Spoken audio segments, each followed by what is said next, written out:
nanti kita puncai dengan Mas Tejo. Saya mohon dengan penuh kebebasan dan cinta untuk teman-teman semua. Saya sambung sedikit begini, karena beliau tadi mengatakan mengenai penyakit dengki hasad itu tidak di otak tapi di hati.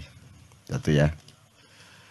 Padahal Allah dulu meniupkan roh Adam, yang ditiup oleh Allah itu ada tiga macam tiupan roh. Yang satu di kepala, sehingga Adam kemudian wahing. Terus ditiupkan di dada, di hati, kemudian ditiupkan di perut dan syahwat. Itu yang ketiga. Itu pilihan bagi manusia mau mengelola hidupnya dengan kepemimpinan akal atau kepemimpinan hati atau kepemimpinan syahwat yang gitu, atau dan butun ya, perut. Satu. Nomor dua, referensinya kalau Anda nanti pulang ada yang sempat besok lah ya gitu, baca surat An-Nur ayat 35, di situ ada idiom dari Allah. Miskah itu artinya dirimu. Nah, di dalam dirimu itu ada misbah. Misbah itu artinya hatimu. Kemudian al-misbahu fi zujajah. Yang ketiga zujajah. Itu akalmu. Nanti ada pencapaian yakadu zaituha yudhi'u walau lam tamsa sunar. Nanti kalau sudah ada dialektika yang benar, manajemen yang benar antara dada dengan kepala, antara hati dengan akal. Kalau Sunan Kalijogo antara menyambung kembali dengan kayu jati, kepalanya orang-orang dengan dada, dengan tubuhnya orang-orang. Itu sebenarnya lambang dari kalau kamu ingin menemukan kesejatian hidup, maka sambunglah akalmu dengan manajemen yang baik dengan hatimu. Nah, dalam surat An-Nur 35 itu ditunjukkan oleh Allah bahwa kepemimpinan manusia ada pada hatinya, dan bahaya ada pada akalnya, dan bahaya manusia itu terletak di potensi hatinya. Ini agak terbalik dengan romantisme mainstream kita sekarang yang sangat mendewakan kolbu gitu ya. Kan padahal kolbu ini di situ sumber segala mara bahaya juga. Karena dia lebih dekat ke syahwat dibanding akal. Kalau akal itu dilepas di atas sehingga dia jauh dari syahwat. Karena hatimu itu tidak ada batasnya, dia tidak mengerti regulasi. Hatimu itu ingin apa saja tanpa batas. Kamu disuruh dikasih gaji berapapun, dinaikkan berapapun, hatimu pasti mau. Tapi pikiranmu mengontrolnya. Jadi al-misbahu fi zujajah itu artinya hatimu itu dihelmi, dikurung atau dibatasi oleh akalmu. Kalau kamu nurutin hatimu, ingin ini, ingin itu, ingin baik kayak apapun, kamu akan hancur. Kalau tidak dengan manajemen dari akal. Jadi sebenarnya game dulu lebih bagus kalau manajemen kolbu oleh akal atau dengan akal. Kalau kolbu tidak bisa memanage dirinya sendiri, maka Allah kasih akal. Maka manusia itu ciri utamanya adalah diberi akal oleh Allah. Itu kalau Anda lihat bolam ini, itu bolamnya ini kaca yang menyerubungi cahaya itu, yang menyerubungi kabel yang pijar itu namanya akal. Nah, dalam hidup manusia jangan sampai arus cahaya di kabel positif negatif yang ketemu itu melelehkan kacanya. Jadi akal yang mengatur arusnya berapa, wattnya berapa, sehingga tabungnya itu juga menjadi maslahat kedua-duanya, tabung maupun pijarnya. Nah, banyak manusia yang disebut hasad karena di dalamnya penuh arus hasad, maka kacanya pecah, kacanya meleleh. Zujajahnya meleleh. Dan itulah yang terjadi di Indonesia. Kalau Anda membaca konstelasi apapun saja itu semua versi kedengkian A atau versi kedengkian B sesungguhnya. Tapi saya tidak bisa ngomong panjang, tapi kuncinya seperti itu, coba Anda teliti kembali. Semua konstelasi yang disebut itu sebenarnya konstelasi yang berasal dari kedengkian suatu kelompok kepada kelompok yang lain. Nah, jadi pikiranmu itu yang makanya kesehatan sumbernya bukan hatimu tapi pikiranmu, karena pikiranmu yang mengatur hatimu. Jadi orang mencari kemerdekaan itu jangan benar-benar mencari kemerdekaan. Kemerdekaan itu jalan untuk menemukan batasan. Jadi yang kita tuju itu batasan. Kalau kamu tidak mengerti batasmu, kamu kerikil ditaruh di kaca mutiara mau kamu karena kamu tidak mengerti batasmu. Kan begitu. Kalau manusia menemukan batasnya, maka dia sejati dan dia suci dan dia selamat. Itu kira-kira Dawa ya, tapi intinya seperti itu. Tolong baca surat An-Nur. Nanti Anda akan punya pencapaian yakatu zaitu hayudi walau tamsa sunar. Pikiran dan hatimu dengan manajemen yang baik, nanti akhirnya kamu itu tidak usah dikasih dorongan apapun, tidak perlu motivasi, itu kamu menyala. Yudi walau lam tamsa sunar, kamu itu bisa menyala. Nah sekarang ini adalah zaman di mana orang tidak bisa menyala, sehingga yang populer sekarang, yang sangat laku sekarang adalah bisnis motivasi.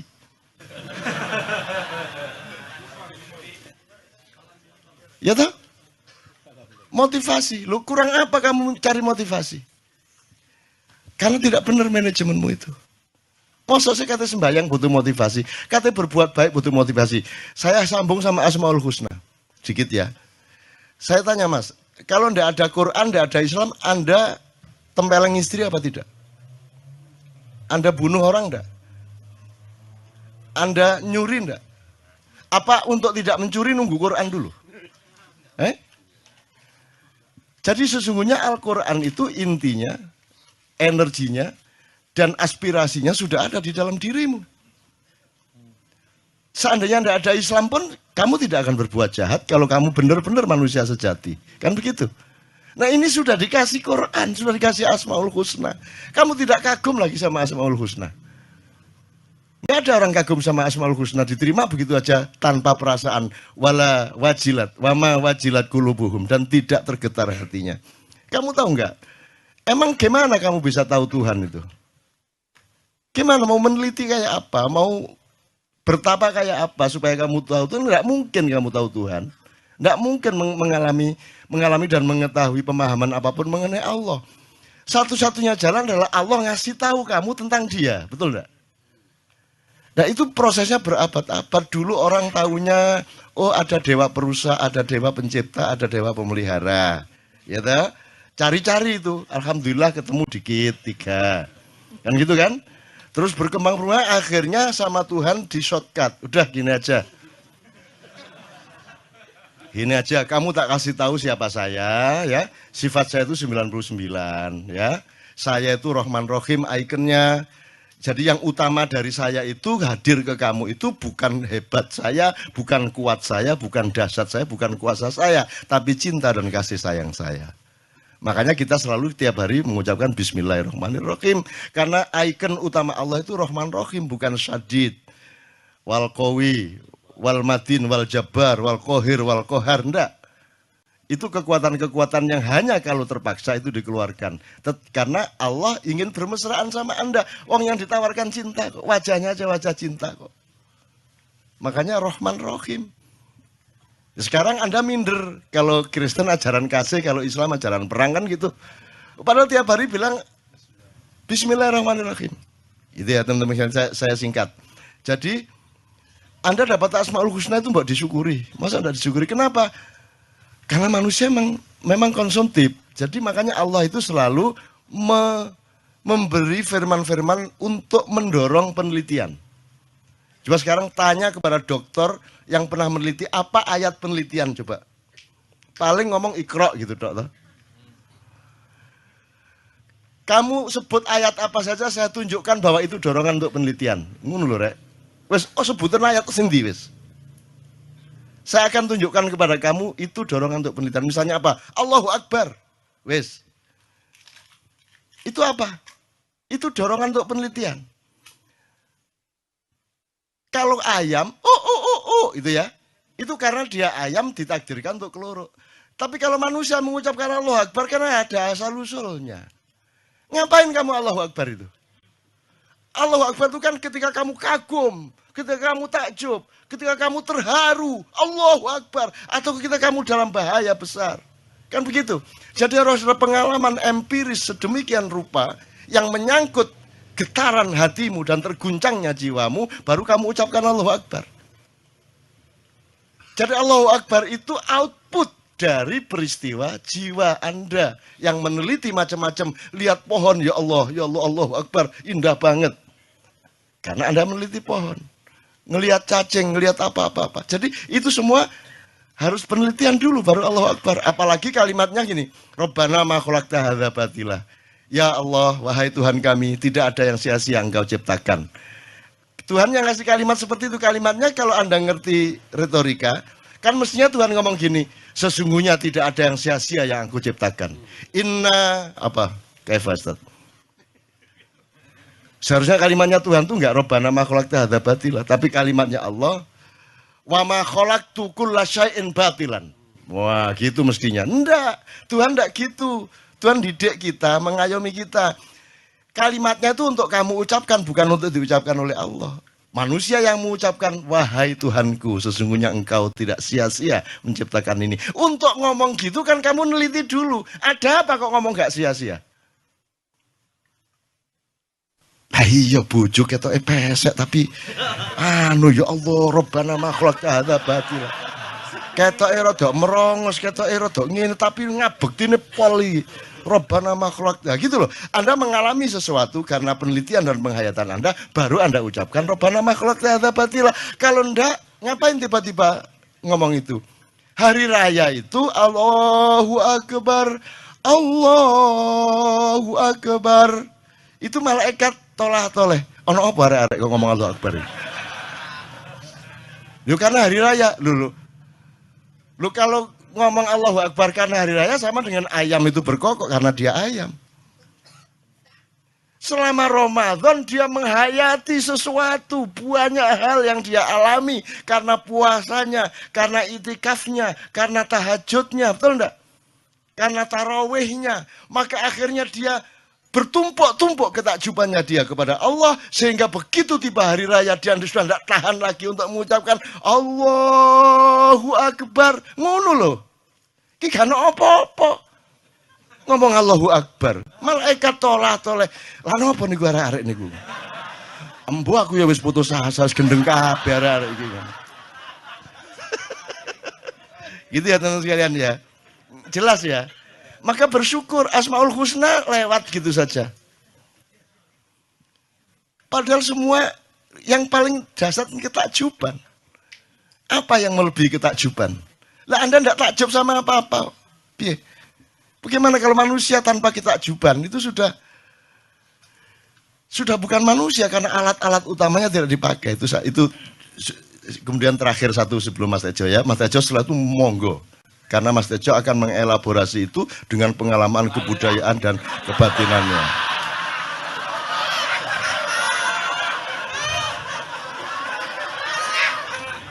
Aku biyen tak pikir Tejo ku PKI ya. Ternyata Muslim. Jadi kaget aku, umroh, Tejo umroh. Kaget aku. Jadi sampai Allah sendiri bersyukur itu. Alhamdulillah. Ngono deh, kalau Gusti Allah bersyukur. Loh, MH gimana kok ngomong Allah bersyukur? Loh, Allah itu asyakur. Allah itu maha bersyukur. Jangan lupa, dia menyebut dirinya dan menunjukkan kepadamu bahwa dia itu maha bersyukur. Sebenarnya kan tidak masuk akal Allah kok bersyukur. Tapi begitu rendah hatinya Allah kepada hambanya, sehingga dia sendiri bersyukur. Jadi malaikat, ya Allah lihat hambamu. Dari situ Bondo. Umroh ya Allah. Ngono tau. Itu kan. Terus Allah dingin-dingin saja. Bril, kamu ndak baca Lauhul Mahfuz itu apa? Lu napa? Sudah saya tulis. Tahun sekian, tanggal sekian umroh, nginap di rumahnya Syekh Nur Somad sama Mbak Fatin. Sudah saya tulis, kamu udah hafal sih gitu. Sudah saya sendiri yang memberi hidayah kepada dia.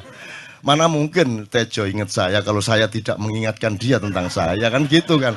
Itu dialog antara Allah sama Jibril pada waktu itu, karanganku dewe. Loh ya kan untuk kebaikan dan kemesraan kan boleh mereka-reka drama-drama seperti itu ya. Tapi tidak kok terus jadi nas. Menurut Cak Nun lah, kamu yang goblok. Jangan hidup menurut Cak Nun. Hidup sekali kok menurut Cak Nun. Menurut ulama, menurut Syekh ini, menurut Maulana ini, menurut Ibnu Arabi, menurut Ibnu Taimiyah, menurut gak kabeh. Hidup itu menurut Allah, menurut Rasulullah. Titik. Ngono. Kok menurut Cak Nun? Salahmu dewe. Ojo hidup menurut Cak Nun kok aku diseret-seret karo pengadilan Gusti Allah kok. Iki jarene nglakoni ngene mergo awakmu Nun ngono. Lah salahe dheke wong kula mek ngomong kok aku ngono kok. Ya Ustaz ya, bener gak? Itu tauhid. Makanya Anda itu jangan sibuk ngomong iman. Harus sudah selesai soal iman itu. Gitu loh. Wah ini iman kita harus setok. Kamu itu kalau sudah bertauhid, itu sudah nggak punya jarak iman lagi. Gitu loh. Sudah otomatis itu. Sama istri itu ya cinta titik, wes. Kalau diucapkan lagi itu untuk alat kemesraan saja, tidak untuk membuktikan, betul nggak? Kamu sama suami bilang I love you, gue kan orang mergo ingin buktikan, tapi untuk alat kemesraan. Membuktikannya kan sebelum nikah, kan gitu. Ini sama Allah juga gitu, jangan sibuk dikit, wah ini iman. Pengajian meningkatkan iman dan takwa, biyen gak meningkat-ningkat. Menek melorot meneh. Iman tuh seharusnya udah ada masalah. Udah nggak pernah inget kita iman itu. Gitu loh. Kalau teh sudah manis, itu udah nggak ingat gula gitu loh, Rek. Masa teh terus manis bendiro cek ngomong gula. Suwe kelegen tehmu itu. Itu ya teman sekalian ya. Jadi tolong Allah itu nolong kita sedemikian rupa dengan kemurahan-kemurahan karena kita tidak mungkin mencapainya. Tak kayak cerita sedikit mengenai anak saya yang kecil. Jadi dia kan, anak saya kecil rampak itu kan nggak mau sekolah. Akhirnya kita rayu berbulan-bulan. Akhirnya dia mau masuk TK.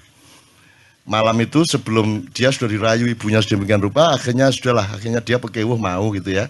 Terus malam kita makan nasi goreng di mana gitu, terus saya tanya gimana Rampak besok sekolah, terus dia jawab ya sudahlah menunggu TK gue sebelum masuk ya sudahlah ya gue cekikian ini bocah kok jawabannya itu seperti jawaban orang umur berapa gitu kan, ya sudahlah menunggu.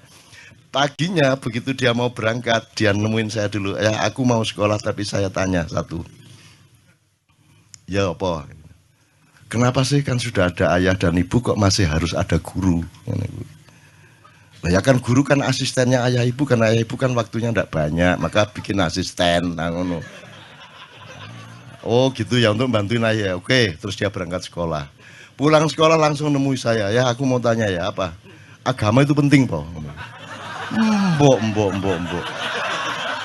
Iki nek aku Ustaz langsung tak aplok gitu kan.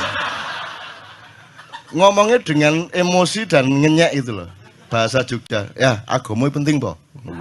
Wah dah, aku terpaksa menjawab dengan spontan gini loh, kita itu kan sebisa mungkin tahu mengenai hidup kita, sekarang gimana, kemarin gimana, besok gimana, ada apa saja, itu kita cari tahu, tiap hari kita cari tahu. Tapi ada banyak hal yang kita tidak mungkin tahu, mustahil kita tahu. Misalnya Tuhan itu gimana, alam semesta itu gimana, asal-usulnya kita nggak tahu. Nah, satu-satunya jalan Tuhan ngasih tahu kita, Rampak. Terus kita dikasih tahu. Nah, pemberitahuan Tuhan kepada kita itu namanya Al-Quran. Al-Quran itulah yang dipakai untuk pedoman orang beragama. Maka agama itu penting karena dia ada Qurannya.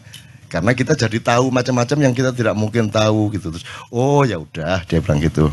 Saya pikir agama itu mata pelajaran, dia ngomong gitu. Ya, yes. Nah, jadi informasi ya Mas ya. Saya tanya. Anda ngerti situasi Prancis hari ini? Enggak, artinya tahu ya? Tahu ya? Yang Anda tahu itu kejadiannya apa beritanya? Beritanya. Oke. Sekarang saya ingin Anda menanyai diri Anda masing-masing. Segala sesuatu yang Anda ketahui ainul yakin dan Anda alami secara otentik dibanding yang Anda ketahui melalui kata, berita, informasi, itu berapa persen kali berapa persen? Banyakan berita, 90-10, 80-20, 90-10, 80-20. Iya, tapi pokoknya intinya jauh lebih banyak yang Anda tahu dari kata. Nah, dari yang Anda tahu dari kata itu kira-kira menurut hitungan Anda itu yang benar berapa persen? 20. Jadi jelas ya, kita itu berenang di lautan ketidakbenaran. Kita berenang di lautan yang belum tentu benar, ya. Kita berenang di lautan syubhat kalau bahasa Islamnya. Jelas ya? Oke. Itu pun pengetahuan Anda mengenai misalnya Perancis. Majalah apa itu namanya? Ya. Itu yang Anda tangkap dari berita dengan kenyataannya kira-kira berapa persen? Kan itu versi tuh, yang Anda ketahui kan versi-versi. Ntar Paus ngomong tersendiri, ya siapa ngomong kan gitu. Jadi sebenarnya itu bukan pengetahuan, itu kan ilusi. Lebih banyak ilusi yang Anda ketahui. Dan menurut siapa ilmuwan fisika Inggris yang cacat itu? Hawking mengatakan musuhnya fisika itu bukan, musuhnya matematika itu, musuhnya ilmu itu bukan kebodohan, tetapi ilusi. Sementara kita sekarang sudah membuktikan bahwa kita ini dikepung ilusi lebih banyak daripada dikepung kenyataan. Salah satu sebabnya adalah karena Anda mendalami dan memahami kenyataan melalui kata, melalui informasi, melalui huruf. Benar nggak? Itulah sebabnya Rasulullah oleh Allah ditakdirkan menjadi an-nabi al-ummi, nabi yang buta huruf.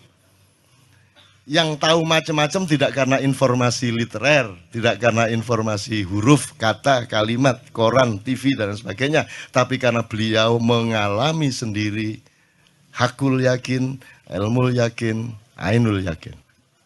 Jelas ya? Nah, alangkah indahnya kalau mulai hari ini kita mandi besar. Membuang segala yang ilusi-ilusi. Kalau yang ilusi jangan diterus-terusin, jangan ditambahin lagi ilusinya. Mending itu kamu taruh di laci, Anda bergaul sementara waktu dengan yang benar-benar kenyataan, supaya otentik hidupmu. Sehingga kamu nanti ketika mengambil keputusan, output apapun dari Anda, memberi rekomendasi, memberi saran, menyuruh, mendidik anak atau apapun itu melalui pijakan otentisitas dari pengetahuan dan makrifat Anda. Kira-kira ngono ya, bener nggak nih? Nah, Tejo ini termasuk manusia otentik. Maka dia sangat penting di puncak acara kita. Karena saya sudah ke planet manapun. Saya sudah ke negara manapun, saya sudah ke kampung apapun, saya sudah masuk ke gen macam-macam di seluruh alam semesta dan tidak ada satupun yang seperti dia. Hanya ada satu Sujotewo di alam semesta dan hanya ada satu Sujotejo di surga besok-besok. Amin ya rabbal alamin. Nek mlebu swarga.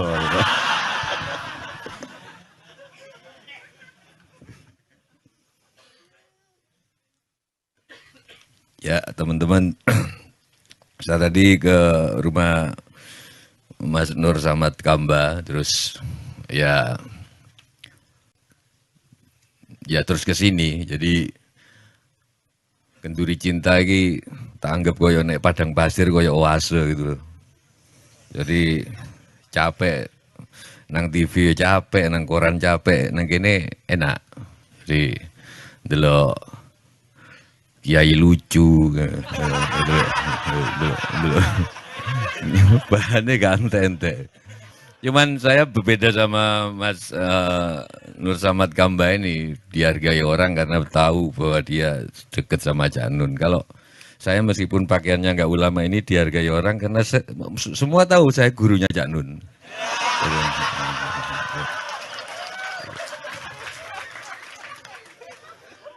Cak Nun itu kan bisa bahasa Arab, Arabnya bagus, ya orang pesantren lah. Tapi kan kalau di Hindu itu orang yang tahu kata sampai tahu makna itu dalam, tapi masih nggak terlalu dalam. Yang dalam menurut Hindu kalau tahu kata tapi nggak tahu artinya, cuma tahu musiknya kata. Misalkan ainun, cuma tahu ainun sebagai musik. Nggak tahu apa artinya ainun. Itu lebih dalam kalau di Hindu. Saya setuju Mas Kamba tadi bahwa akal penting, tapi itu kan sebenarnya mancing kalian. Cak Nun juga bilang gitu, akal penting kan mancing kalian. Wong di dunia ini mana yang nggak paradoks? Oksigen penting tapi bisa menghidupi, tapi oksigen juga membunuh. Kalau nggak ada oksigen sel kita nggak pernah tua. Nggak ada keriput. Cak Nun disik gue anteng. Ini saya. Karena oksigen, cinta itu membangkitkan tapi membunuh. Ini too much love will kill you. Mana yang nggak paradoks? Too much. Jadi Buddha itu bener, salah satu saya seneng. Aku kan senang kuil-kuil, nang pura-pura. Yang saya cocok dari Buddha itu, makanya Buddha agama masa depan sebagai agama, sebagai filsafat ya, Budi. Karena Tuhan maha paradoks. Nah, yang saya katakan tadi, oke, akal itu penting, akal. Tapi itu kan sebetulnya mancing kalian. Wong di atas Sidratul Muntaha nggak ada akal sudah. Karena itu malaikat Jibril nggak ikut ke sana. Ya waktu Isra Mi'raj itu kan malaikat Jibril jari ini kiaiku loh. Aku itu tuh kafir loh. Aku ngaji juga dulu.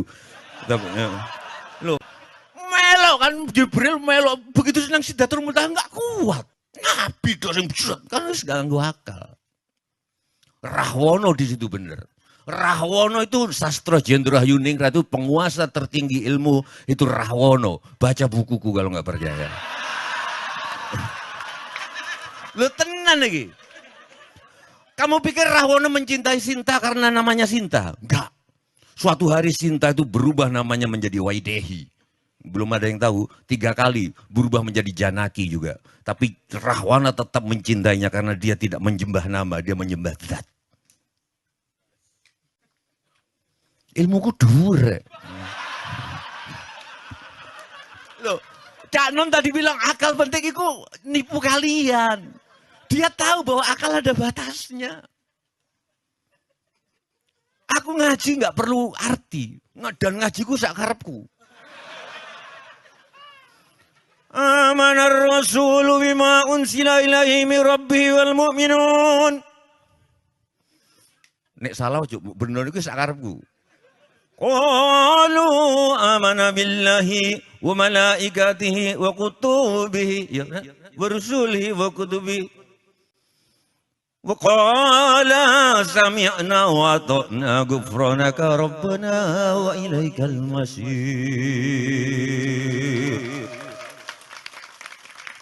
Karena aku bukan orang pesantren, jadi aku nggak terjajah oleh nada-nada Arab. Jadi nggak harus amanar rasulu bima unsila ilaihi min rabbih wal mu'minin qalu amana billahi wa malaikatihi wa kutubihi wa rusulihi wa qala sami'na wa ata'na ghufranaka rabbana wa ilaikal masir. Enggak gitu. Aku wong Jawa kok. La yukallifullahu nafsan illa wus'aha laha maktasabat wa 'alaiha maktasabat. Rabbana la tu'akhidna in nasina aw akhtana. Mbuh terusane ya aku lali. Pokoke kira-kira ngono. Wong aku tarhimku juga gak kaya Cak Nun. Tarhimku kan kalau Cak Nun kan dia kan seolah-olah bebas tapi sebenarnya terjajah Arab.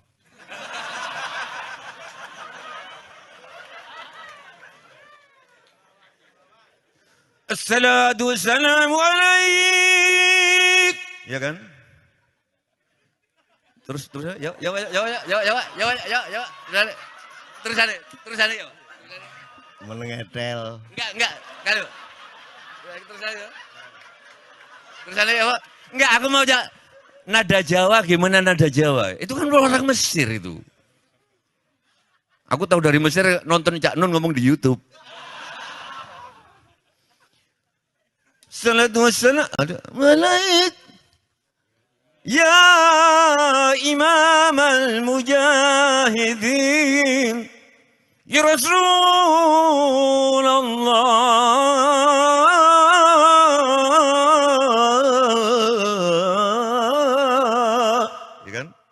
Ini aku enggak. Assalatu wassalamu alaik. Ya Imam al-Mujahidin, ya Rasulullah.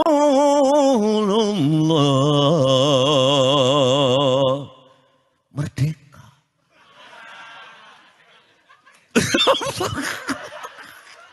Ngerti kuwi.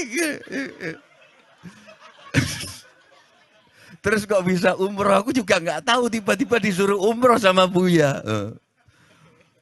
Wong aku sebelum itu kampanye di mana-mana naik haji itu haram kok. Lo serius?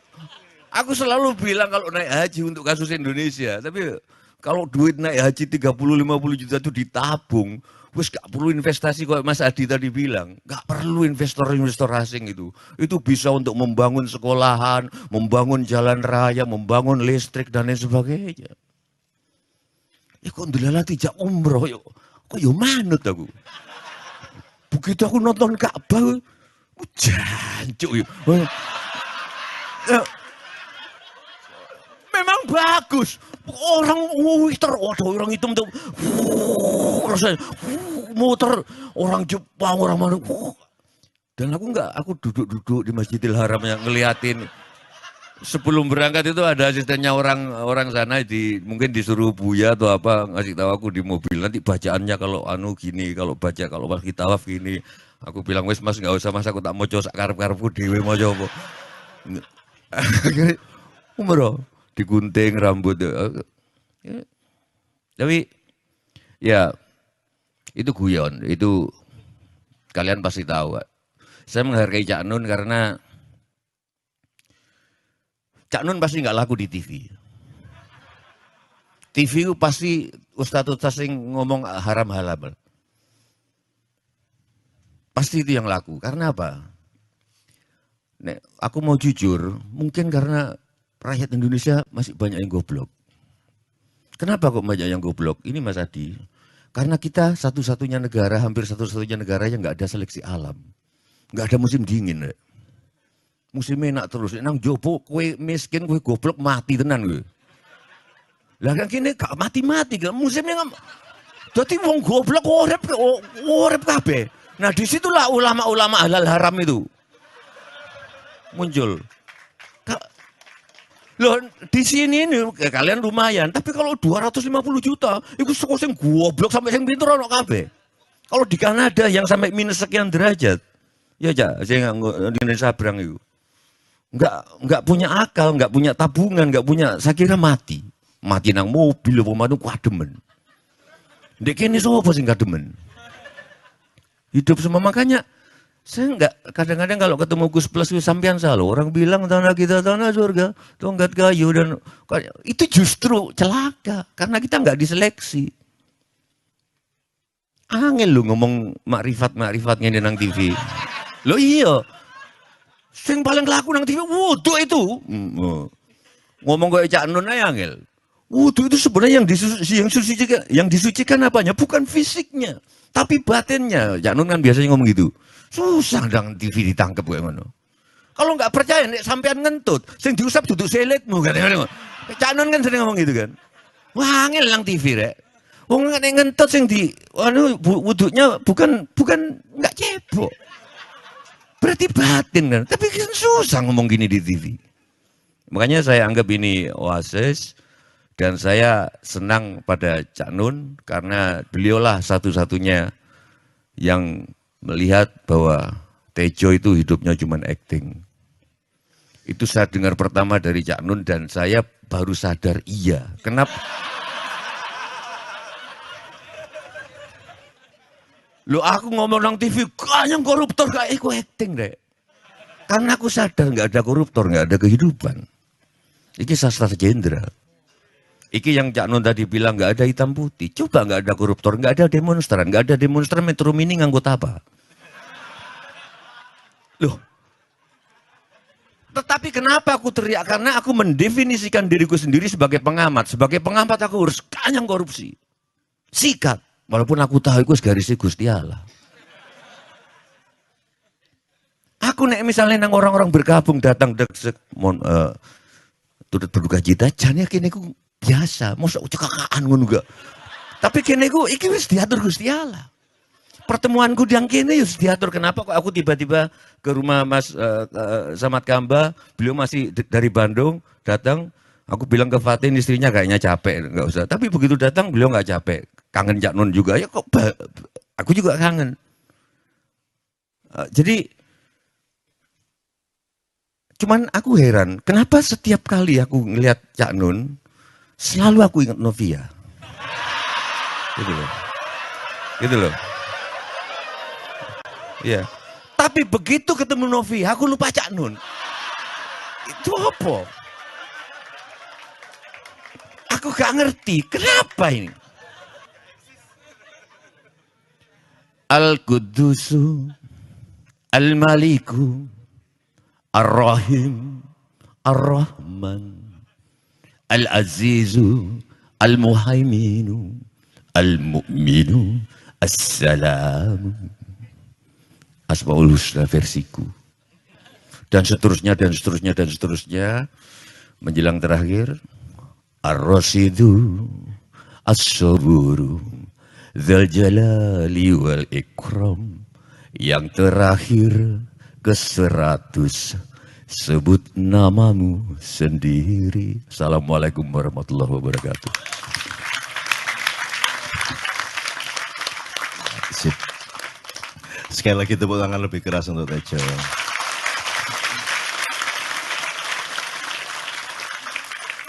Jadi kekayaan Allah itu tidak terbatas dan jangan dibandingkan satu sama lain.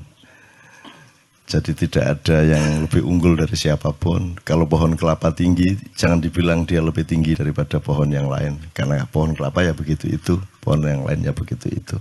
Demikian juga Tejo.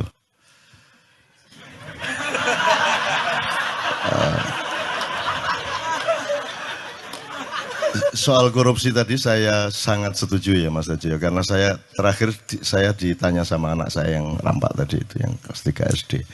Ya milih mana, dunia ini banyak pencuri apa tidak ada pencuri? Dia bilang gitu. Wah ya ini apa dulu ini temanya, sehingga jawabannya nanti beda-beda, saya bilang gitu. Kalau ngomong doa aku, kalau ngomong wajarnya orang hidup di desa-desa, di kampung-kampung, kalau bisa nggak ada pencuri. Tapi kalau kita ngomong yang lebih luas, hakikat kehidupan ini juga memang pencuri itu memang dihakikatkan untuk ada sebagai bagian dari dialektika yang Allah ciptakan. Terus dia bilang gini, kalau saya memilih di dunia banyak pencuri, dia bilang gitu. Kenapa? Loh ya terserah kalau mau mencuri, karena sebenarnya kan ada pilihan untuk tidak mencuri, dia bilang gitu. Toh dalam hidupnya ada pilihan untuk berbuat baik. Gitu. Sampai wah diarek iki lumayan nih guys, sejajar karo Jojo Tejo ya. Waduh, sangat terbukti kan, hari malam ini kan terbukti kan. Gitu. Oke. Di Padak Nongor KPK.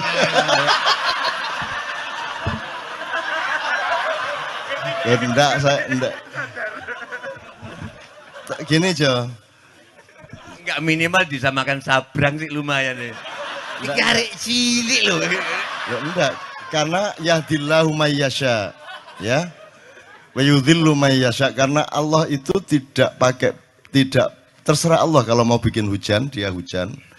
Pohon kena, tembok kena, genteng kena, orang kena, semua kena. Dan tidak dihitung orangnya kecil apa gede apa umurnya berapa. Kalau Allah memberi hidayah, itu jangan diperbandingkan usianya TK apa. Bukan Allah memberi hidayah itu. Gak iso gak ngalahno aku Jo konco. Oke, tapi indahnya begini ya, indah sekali teman sekalian. Indah mungkin di forum lain kita bisa seperti ini. Zaman dulu saya sama Gus Dur itu saya tantang gini-gini terus cerita, jadi Gus Dur cerita, aku cerita. Kita pernah di museum situ, jadi dipertandingkan karo arek-arek. Wis Gus Dur ceritanya gendeng-gendeng tak kayak cerita meneh gitu macam-macam gitu. Dan semua itu karena kita bisa menikmati hidup ini dan kita tidak menuntut materi, tidak menuntut apa-apa, karena hidup ini sendiri gini tak wis nikmati luar biasa kan itu.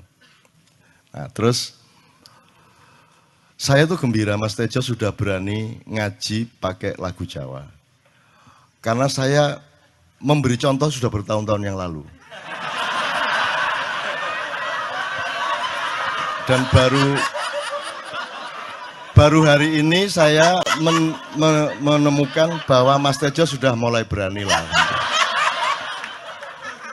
Ya, Anda lihat di YouTube lah, cari banyak kok. Saya adzan pakai lagu Jawa segala macam dan itu tidak ada masalah. Dan saya sudah hitung mantiknya, syar'inya semua sudah hitung, sehingga saya justru ketika kita nanti sudah tidak berjuang, ketika kita sudah di surga, kita tidak butuh perjuangan lagi, tidak butuh tahap-tahap dan interval jihad lagi, maka yang terpilih nanti di surga malah lagu Jawa dan Sunda. Adzan kalau mau apa-apa pokoknya reng-rengnya Jawa gitu. Jadi Tejo itu sangat diperlukan Allah di surga. Karena dia nanti yang jadi maestro di sana. Dia menjadi maskotnya surga nanti insya Allah. Khusus. Tapi nanti Tuhan bilang, Jokowi nang kene nang surga tapi ojo gedean rumangsan. Ini dulu Cak Nun sudah di sini.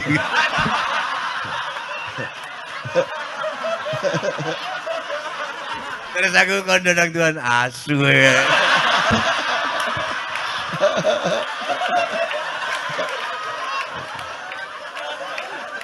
Nah Jo, kenapa saya bilang seperti itu? Saya tidak akan praktek lah, saya tidak akan memperbandingkan vokal saya dengan vokalnya Susilo Tejo.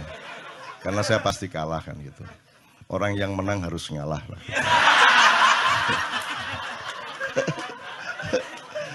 Tapi saya ingin katakan sama dia, pencapaiannya lain Tejo.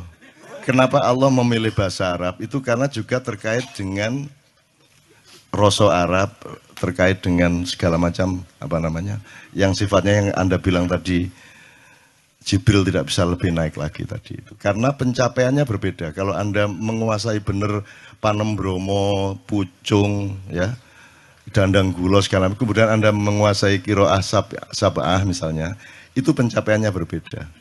Jadi ada saat di mana kita memerlukan nada-nada Jawa, ada saat kita memerlukan, karena pencapaiannya berbeda. Jadi prosentase vertikal horizontalnya berbeda.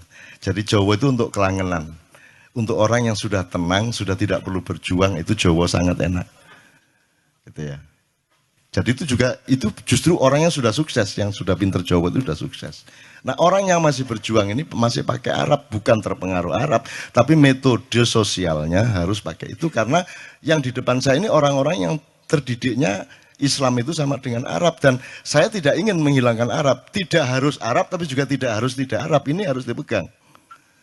Jangan mentang-mentang kalau kan ini Arab bukan Islam. Iya, tapi juga Islam tidak mesti Islam tidak mesti Arab. Tapi jangan terus Arab itu pasti bukan Islam.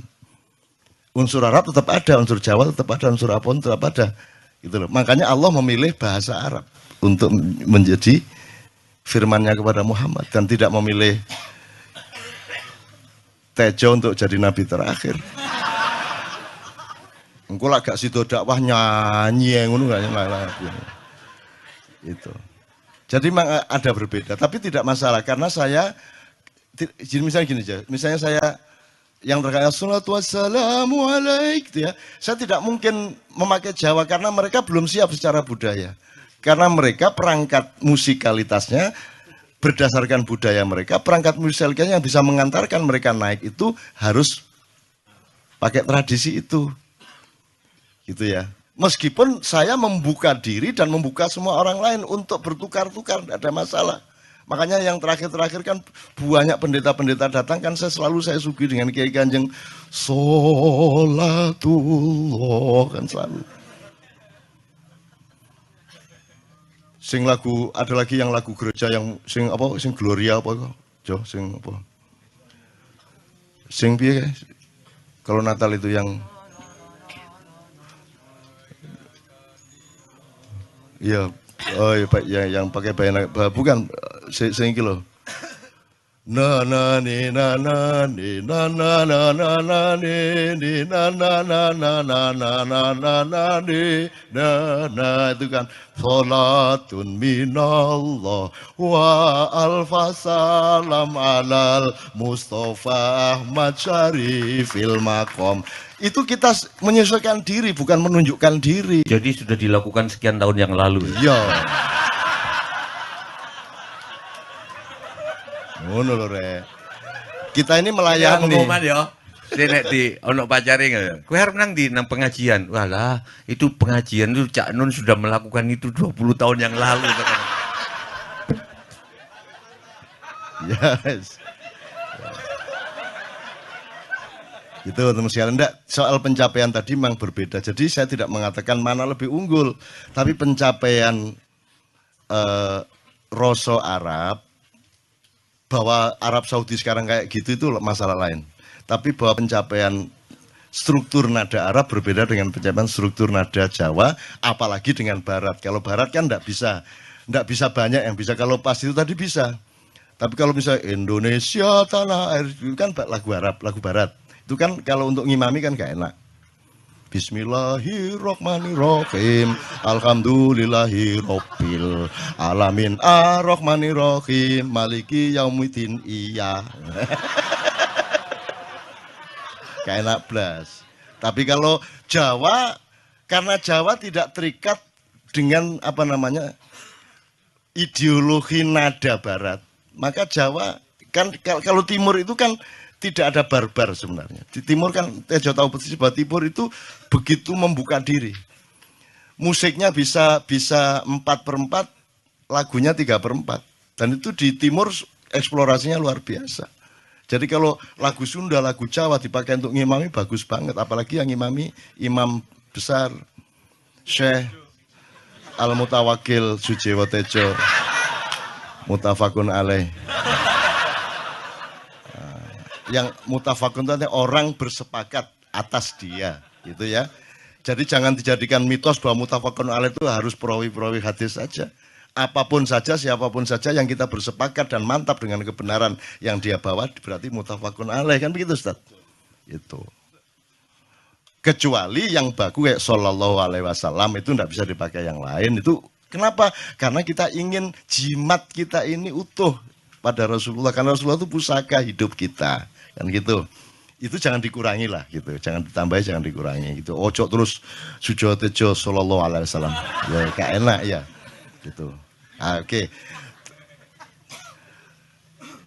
Soal Novia enggak berkomentar saya. Jadi soal situ iki Tejo iki memang lenananging jagat ya. Dia memang oleh Allah itu diberi anugerah luar biasa gitu. Tapi saya ingin mengingatkan Anda ada satu hal yang terakhir yang ini sebelum jam 3 teman-teman sekalian. Tadi kan saya sudah ngomong mengenai informasi dari Allah dan itu mulai hari ini mulai Anda bersyukur lah. Kalau enggak karena Allah kasih tahu kita enggak tahu loh. Makanya nama Allah saja itu kalau kita enggak dikasih tahu kan kita enggak tahu. Dan pada hakikatnya Allah tidak bernama. Seperti Tejo tadi sebenarnya ingin mengatakan kepada kita bahwa logika iman tadi loh.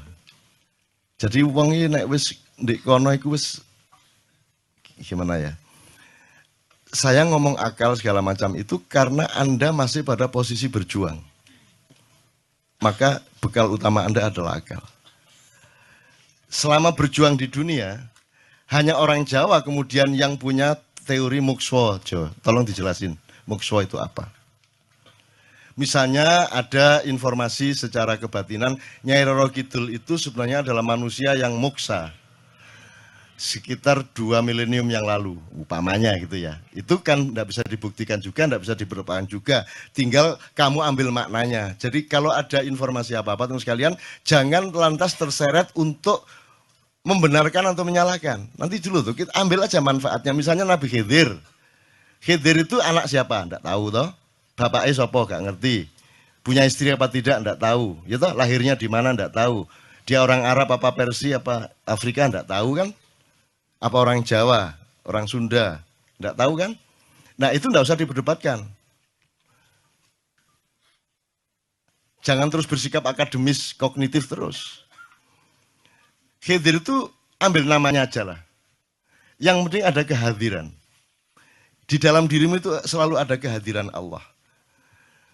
Karena semua itu tajallillah. Semua itu tajallullah. Semua itu Allah bertajalli. Lihat Tejo, ingat Allah. Cuman ketika ingat Allah, aku ndak ingat Tejo. Gimana ya? Ono air. Salah enggak diam-diam cewek tak balik. Enggak, tapi mungkin soal itu Cak, yang soal bahwa itu mungkin tak jelas melihat tembang ini, sorry minta waktu 3 menitan. Jadi gini, seluruh kata-kata saya setuju Cak Nun tadi, sepulang dari sini nggak usah diingat-ingat, nggak usah menurut Cak Nun, menurut Tejo, menurut Mas Kamba, menurut Adi, tapi mendefinisikan menurut kalian sendiri. Karena seluruh apa yang kita katakan menurut orang Jawa itu adalah sampah.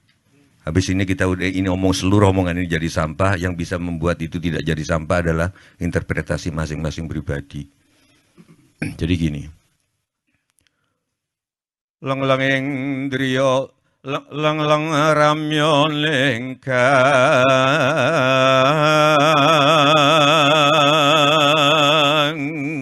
Setelah keramaian begini, pulang ke masing-masing tempat seperti Cak Nun tadi bilang dengan kesepiannya sendiri-sendiri. Sinongwati jagat kariamong.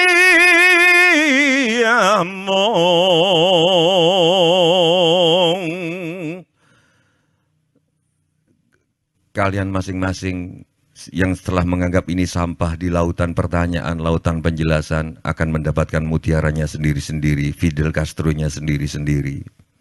Mbak lumeng mbak lumba ing segara anut. Seperti sampah-sampah yang kumambang di lautan, itulah kata-kata. Palelu tamber ganggeng. Palelumut amprekanggeng.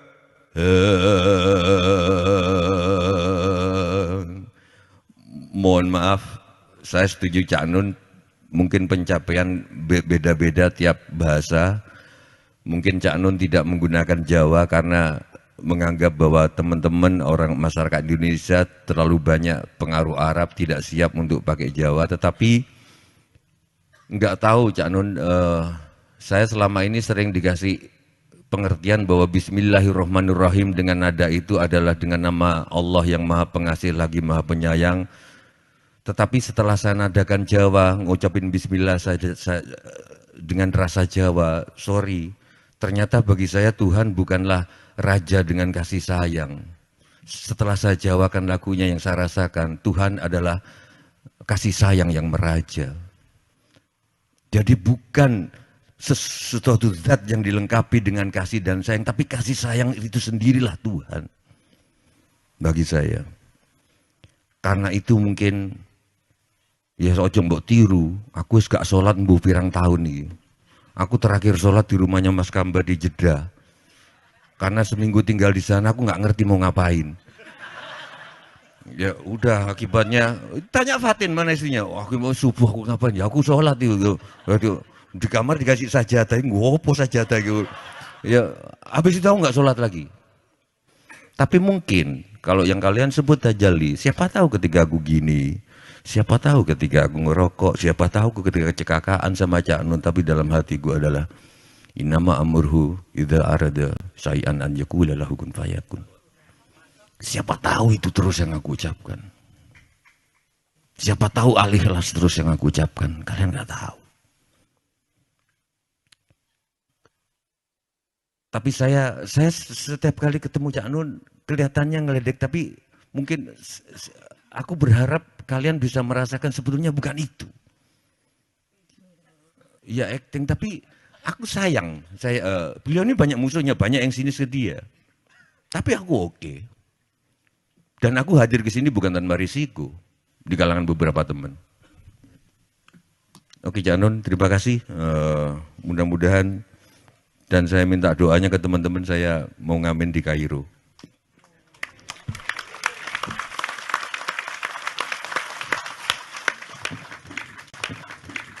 Oke, teman-teman sekalian, saya kira luar biasa malam hari ini dan saya sama Mas Tejo ini jangan diukur-ukur dengan tradisi-tradisi dan kebiasaan-kebiasaan berpikir kita dalam berbudaya.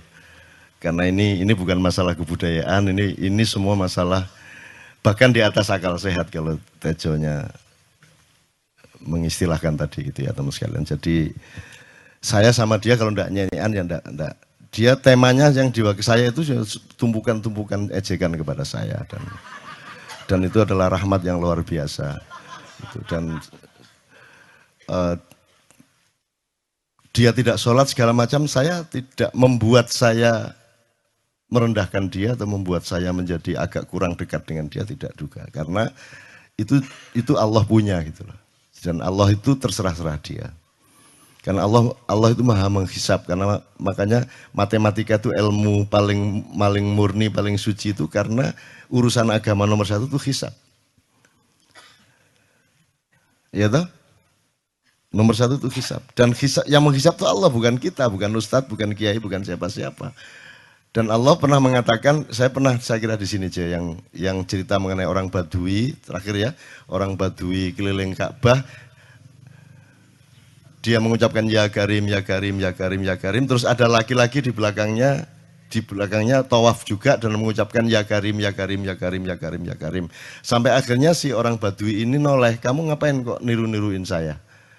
Terus laki-laki itu bilang, lu saya nggak niru-niruin kamu. Saya memang ingin mengucapkan zikir ya Karim, ya Karim. Udah akhirnya jalan lagi. Tapi yang belakangnya terus ya Karim, ya Karim, ya Karim. Akhirnya marah ini si Badui. Badui bilang, kalau kamu niru-niruin saya terus nanti saya kasih tahukan kepada Muhammad kamu.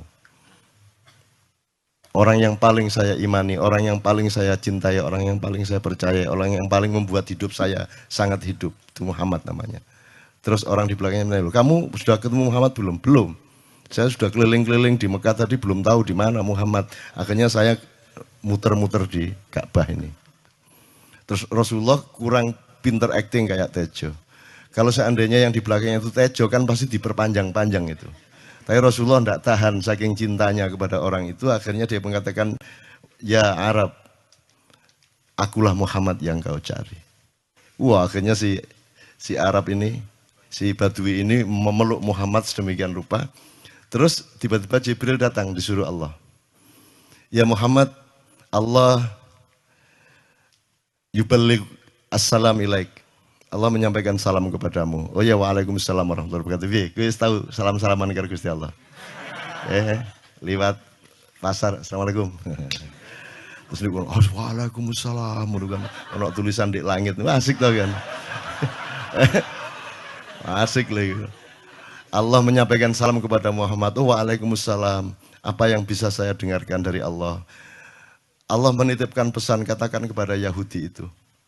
Apa dia pikir kalau dia menzikirkan ya Karim, ya Karim, ya Karim, wahai yang maha mulia, wahai yang maha santun. Apakah lantas dipikir aku tidak menghitung dosa-dosanya? Kata Allah melalui Jibril lewat Muhammad dikatakan kepada Badui. Allah mengatakan kepadamu, apakah kamu pikir kalau kamu wiridan ya Karim sambil mengelilingi rumahnya Allah, lantas Allah tidak menghitung dosa-dosamu? Si Badui marah jo koyok konjo. Kalau Allah berani menghitung-hitung, akan aku hitung dia. Wani-wani ngitung tak hitung genti kon ya. Itu.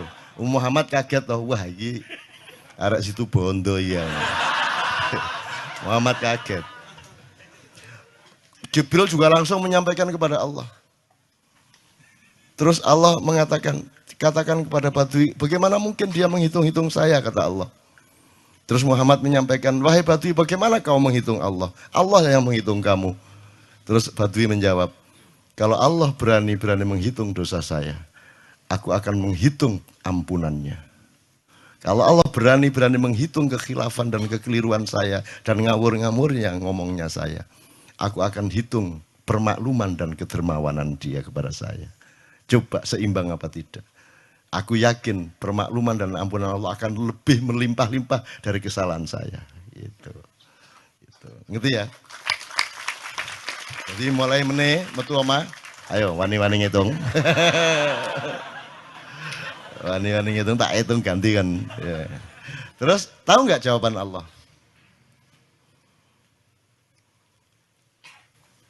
Jibril katakan kepada Muhammad untuk dikatakan kepada Badui itu.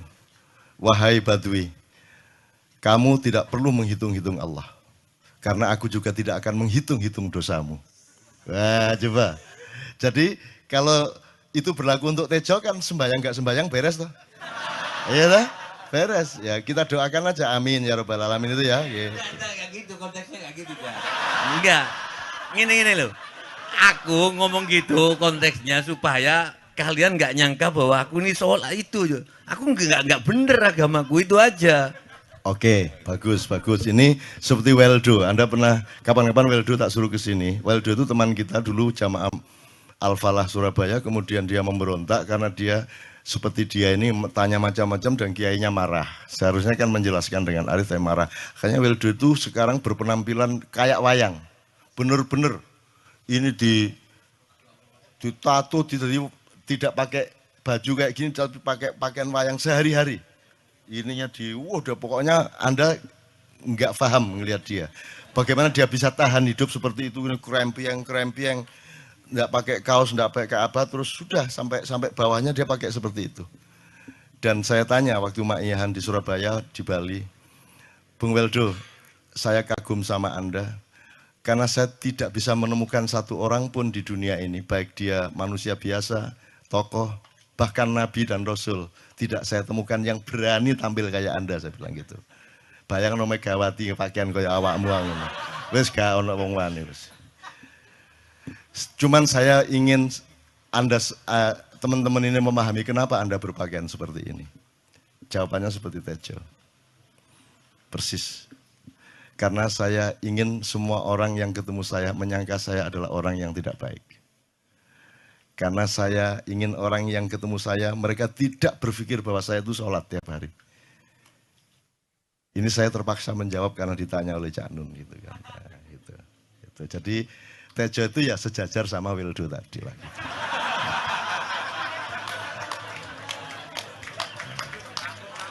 Kapan-kapan tak kasih di Kenduri Cinta, tolong dianu fotonya ya, fotonya Weldo ya. Bagus itu, bagus. Sekarang di Bali dia jadi pelukis dan dia benar-benar seperti itu.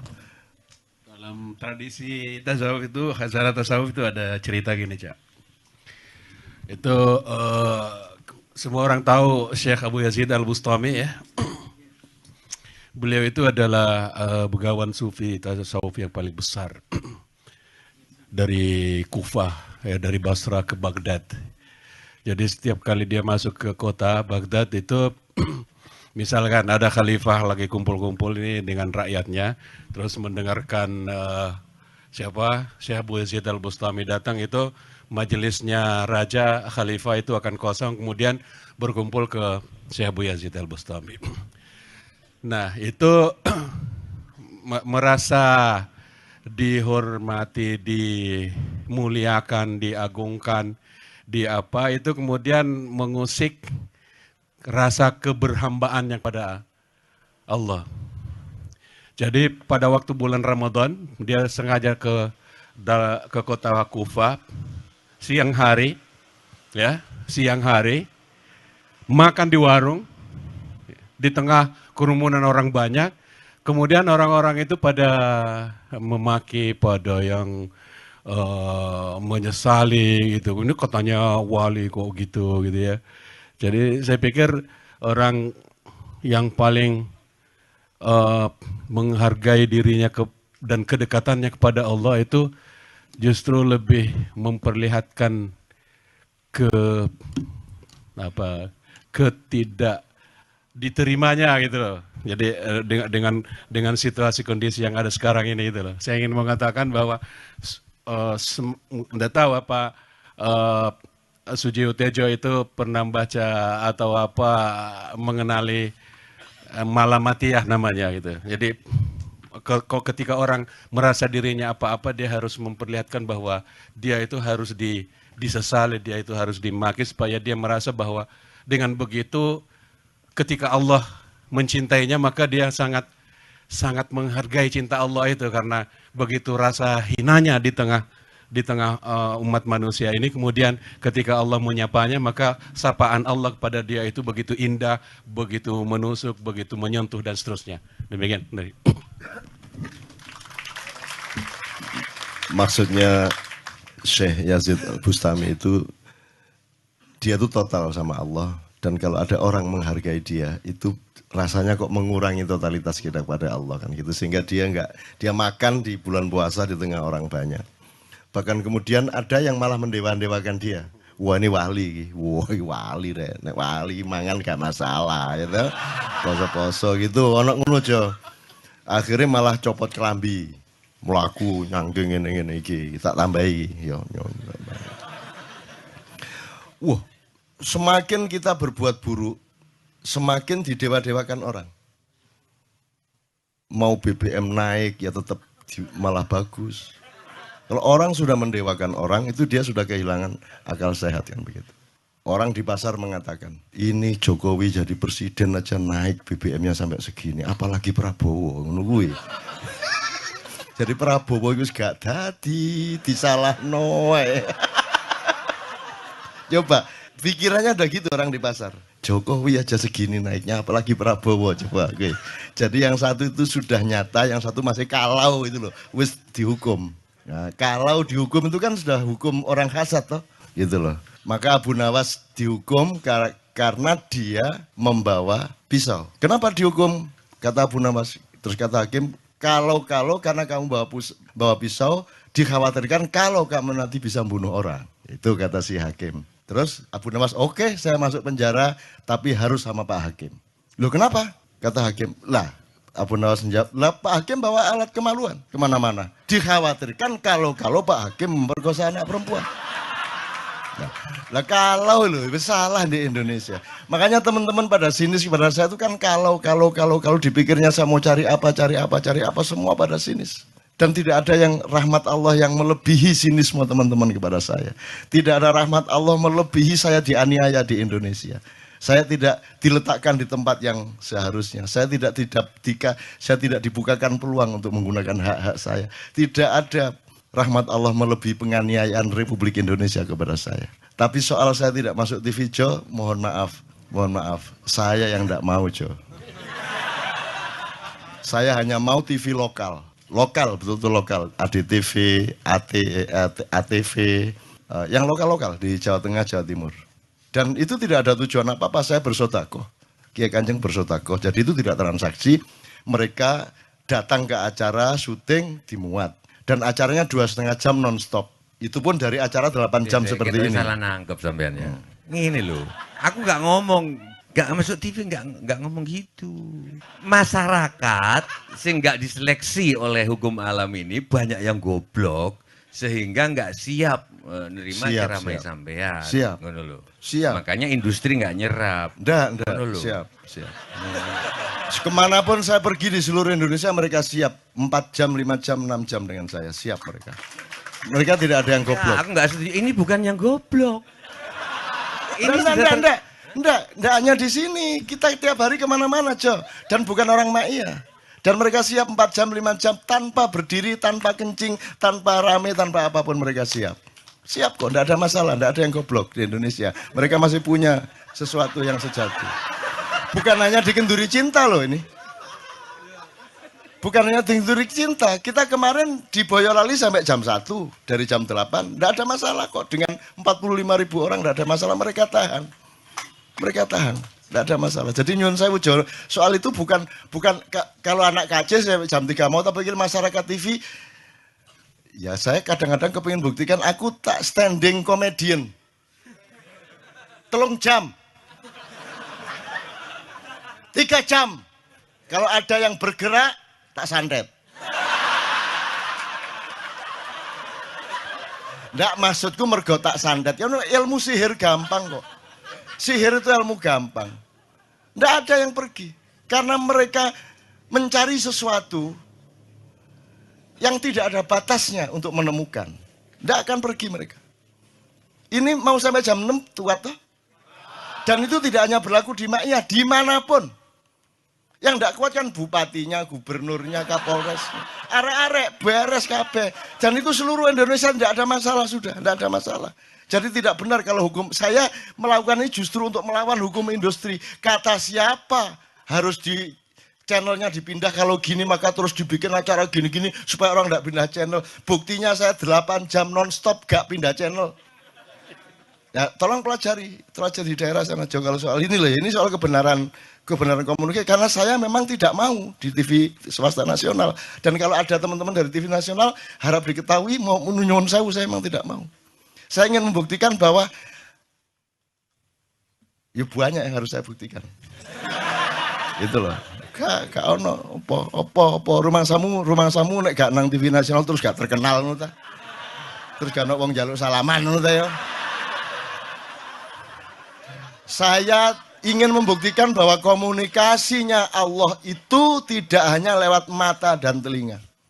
Saya masuk ke dalam gelombang di mana orang yang tidak pernah ketemu saya kangen sama saya. Arep ngopo kowe? Iki nek ngene iki suwe-suwe TV Kromo ya aku nek ngene carane. Kayak teman-teman sekalian mohon maaf ya, pokoknya ini semua ini kalau diteruskan menjadi kegagahan. Dan gagahan itu tidak boleh. Yang gagah hanya Allah Subhanahu wa taala. Tapi sampai sekarang Cak Nun belum menjawab pertanyaan saya. Yaitu, ini bener. Cak, ini belum dijawab, selalu menghindar. Cak, ngencuk bojone wong hukumnya apa, Cak? Belum dijawab. Sampai sekarang, aku heran.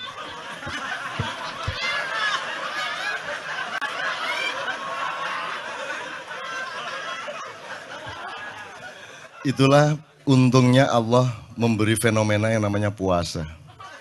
Tidak semua hal yang kita ketahui kita ungkapkan. Tidak semua pertanyaan harus kita jawab. Justru pertanyaan itu ada yang jawabannya adalah bukan jawaban.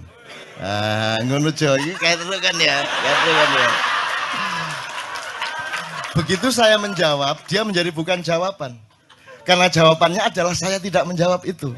Loh Jo, ngerti tak? Gitu tak? Bahkan kalau diterusin ya, makanya tadi saya bilang, kamu nggak butuh iman, kamu sudah menyatu sama Allah dan seluruh hidupmu itu pertimbangan nomor 1 Allah. Kamu nggak perlu iman lagi.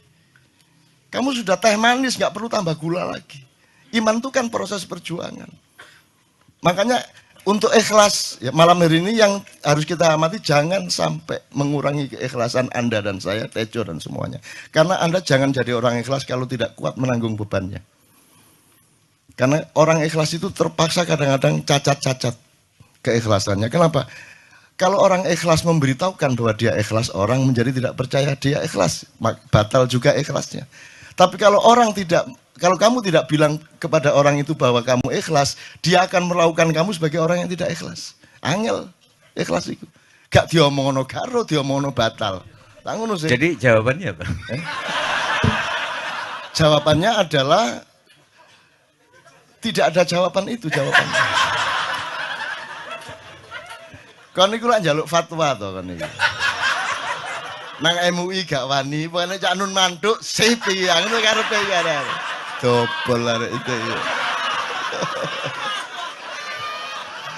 Oke, tapi tidak apa-apa ya Allah, ya Rabbi ya Karim, betapa kayanya Allah ini ya. Betapa kayanya, dan Anda jangan menurut siapa. Jadi kalau ada orang bilang, wah ini masuk neraka, terus gue percaya kan gitu kan. Loh, Anda bilang kayak terus aku mlebu neraka. Wis kayak terus sampean. Goblok ya sampean kayak terus.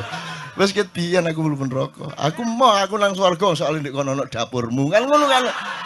Mau aku gitu kan. Ini cara kita guyon sampai Azhadi Sergar ya, Bang Hadi itu mengatakan kalau pakai retorika, ikhlas itu begini. Kata Rasulullah, tangan kanan berbuat, tangan kiri jangan sampai tahu. Kalau perlu, di hadapan manusia, umumkan bahwa kamu tidak sholat. Untuk menyembunyikan bahwa sesungguhnya kamu rajin sholat. Gini loh, cane. Ya, tapi ojo percaya, kamu harus tetap tidak percaya. Supaya kamu menyangka dia tidak sholat benar gitu loh. Karena kebutuhan dia seperti itu. Bahkan Bang Hadi bilang lebih tinggi lagi. Gini loh, ikhlas itu, kalau perlu kamu sholat itu jangan sampai ketahuan Allah. Biar coba.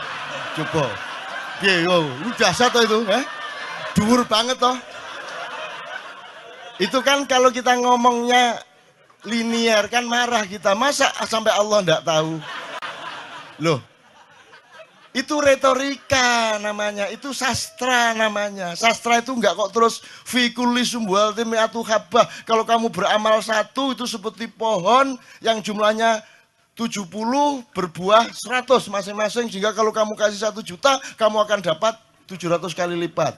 Loh, Allah itu bukan guru matematika. Itu retorika untuk menyangatkan. Misalnya, wong wedok, kalau kamu senyum, itu sedekah yang bayarannya sama dengan sholat tarawih. Oh, kata gitu. Sebenarnya asal usulnya itu Kanjeng Nabi tarawih tutuk omah bojone merengut. Kira-kira loh, Jo.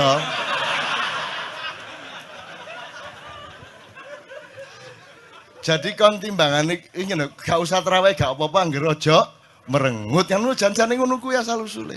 Jadi bukan kok terus pahala iki sakmene, enggak gitu. Itu cuman misalnya 2,5 derajat, hilal harus kelihatan. Itu kan istilah, enggak kok terus diukur temen. Wah, 2,4 gorong raya iki. Enggak gitu. Enggak ada presisi fisik itu enggak ada. Salat menghadap Ka'bah itu ya enggak ada. Enggak ada. Ka'bah di sana kok. Sana. Bukan di sana. Di sana buminya bulat kok. Sembayang ini kan.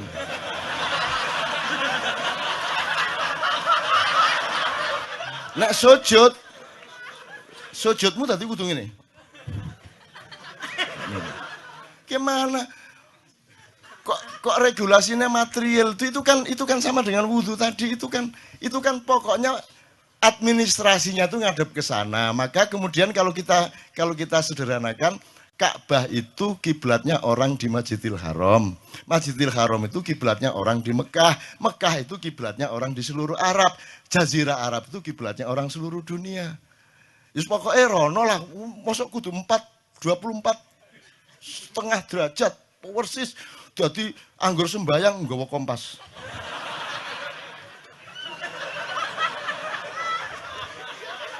Terus ono malaikat nggawa pecut. Hayo, kurang lurus.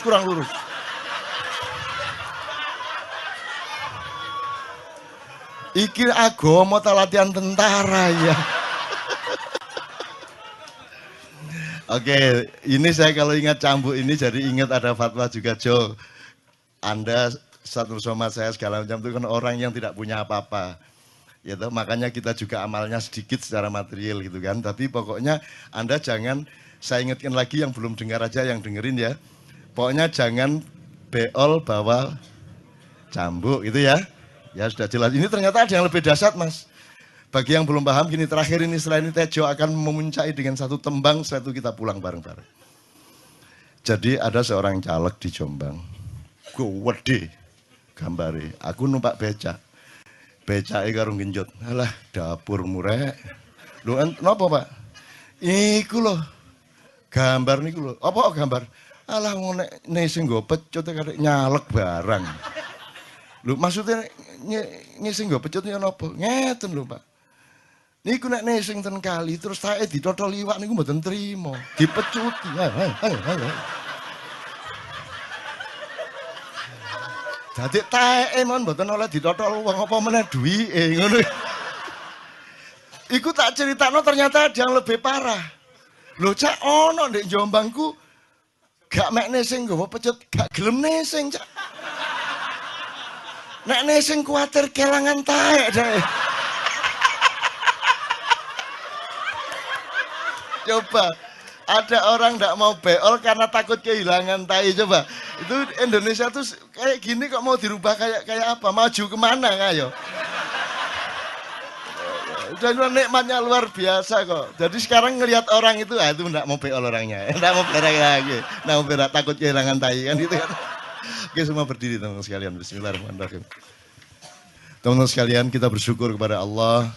Dan saling berterima kasih satu sama lain di antara kita, dan saling berendah hati, dan saling menerima, mengakomodasi dengan penuh cinta, penghargaan satu sama lain, dan doa bersama bahwa insya Allah Anda adalah orang-orang yang didayai Allah untuk menjadi kaum yang baru di Indonesia, menjadi bangsa yang baru di Indonesia yang akan membangkitkan kembali dari keterpurukan yang berkepanjangan ini.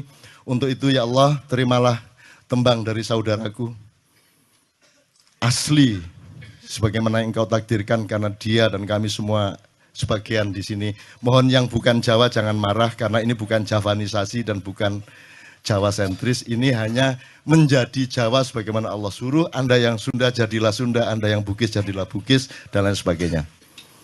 Mas Tejo diakhiri, kemudian Ustadz Nur Somad akan memimpin doa. Pamintaku nima situasi.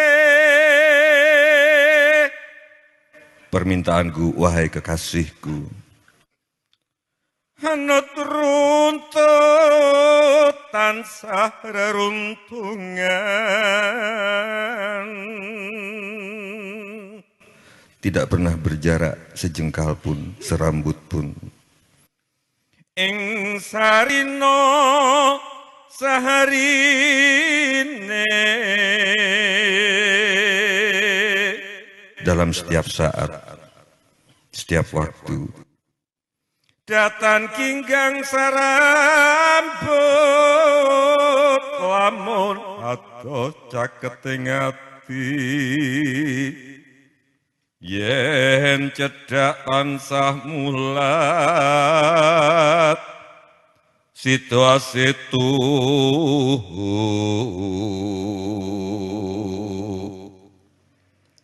Katyo mimilan mintuno, seperti kepiting merah yang kemana-mana kita bersama, wahai kekasihku. ayo bareng nimas anglakoni wajib. Cintaku kepadamu, wahai kekasihku, tak ada artinya jika tak menubuhkan cinta bagi sesama. Situasi bebrayan